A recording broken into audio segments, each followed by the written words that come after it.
Okay, I want to explain the differentiation between extrusion, injection and blow molding. For extrusion, first, molten plastic or other materials is pushed through die opening. Second, consists of complex shape with constant cross-section. For example, rods, tubing and pipes. Okay, for injection molding, first plastic material is melted and injected into the mold. After cooling, the component is ejected from the mold. There are three types of molding. For example of injection molding, wire spools, bottle cap, toys, pocket combs, and etc. For blow molding, it created a hollow tube, then it is being blown. The example of blow molding is thin wall cylindrical object bottles. Let's see the advantages of injection molding. The first is detailed feature and complex geometry. The injection molds are subjected to extremely high pressure. As a result, the plastic within the mold is pressed harder against the mold compared to any other molding process. The second one is high efficiency. Once the injection mold have been designed to the customer's specifications and the press pre-programmed, the actual molding process is very quick compared to other methods of molding. The third one is enhanced strength. In plastic injection molding, it is possible to use filter in the injection mold. Next is blow molding. It comes with low cost. With focus on extrusion blow molding, it uses a lower level of pressure, which means that machinery costs are low. The next is it allows for multiple methods of production. As already implied, blow molding uses various methods to create final product.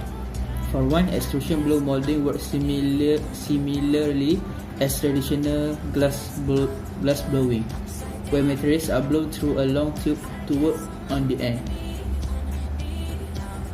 The third one is it promotes a higher level of productivity.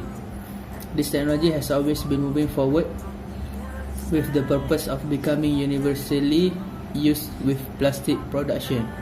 It has allowed for a significant increase in production capabilities. The next one is advantages of extrusion process. It has a high extrusion ratio. High extrusion ratio means that it is the ratio of billet cross-section area to extruded part cross-section area. The second is it can easily create complex cross-section. The third one is this working can be done with brittle and ductile materials. That's all. Thank you. So we'd like to talk about the disadvantages of extrusion molding, blow molding, and injection molding. So I will go through extrusion molding first. So the first one is experiences. When the hot plastic exits the extruder, it frequently expands. So the expansion of plastic at this stage of the process is called die swell. Predicting the exact degree of expansion remains problematic as it arises from different factors in the process. Due to unpredictable expansions, manufacturers must often accept significant levels of deviation from the product dimension or tolerance. While method exists to limit this issue, the tolerance problem largely disqualifies extrusion molding as a method for precision parts manufacturing. And we go to the next disadvantages, which is product limitation.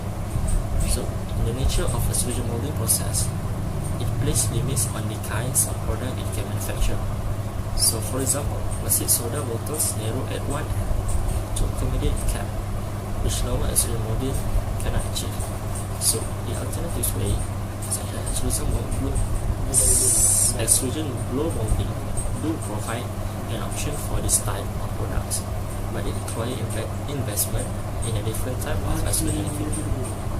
Okay, so I would like to proceed with blow molding disadvantages. So the first one is it is highly dependent on petroleum.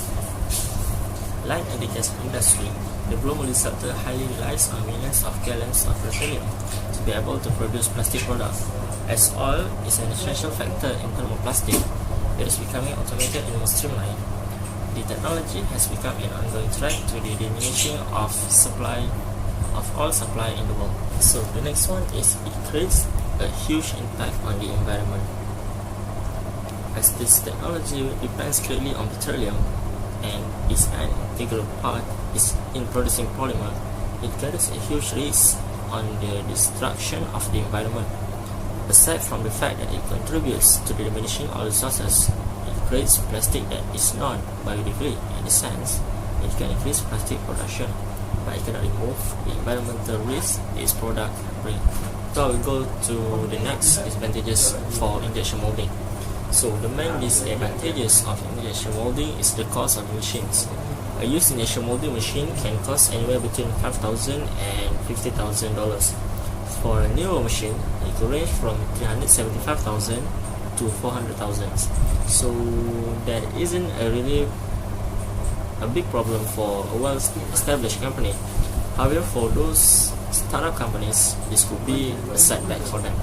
So another disadvantage is that the design will have to be created before any process can begin. This could put production behind schedule or cost more money for the company. There are also some limitations to what types of design can be made with the process. The process could be a possible setback for certain companies who don't have a set of rules to follow. Lastly, there are some limitations to what may be designed when using the injection molding process, which could be put finished product behind schedule.